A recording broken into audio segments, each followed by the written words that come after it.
రాష్ట్ర ప్రజలందరికీ కూడా జాతీయ చేనేత దినోత్సవం సందర్భంగా అందరికీ కూడా శుభాకాంక్షలు తెలియజేస్తా ఉన్నాం. మరి ఈరోజు జాతీయ చేనేత దినోత్సవ వేడుకలు భారతదేశ వ్యాప్తంగా ప్రతి రాష్ట్రంలో కూడా కేంద్ర రాష్ట్ర ప్రభుత్వాలు మరి చాలా నిర్వహించడం జరుగుతూ ఉన్నది. కాబట్టి మేము అంటే నా పేరు గంజి శ్రీనివాస్, పద్మశాలి బిజినెస్ నెట్వర్క్ అనేటువంటి ఒక వ్యవస్థను స్థాపించడం జరిగింది. మరి దీంట్లో నేను చైర్మన్గా ఉన్నాను.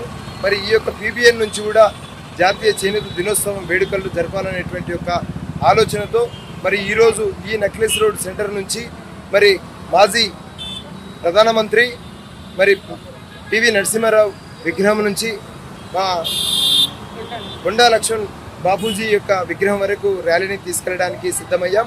మరి మనకు ముఖ్యంగా భారతదేశంలో ఉండేటువంటి ఒక చేనేత కులాలన్నింటిని కూడా మరి ఈరోజు ఒక పెద్ద పండగగా నిర్వహిస్తూ ఉన్నారు.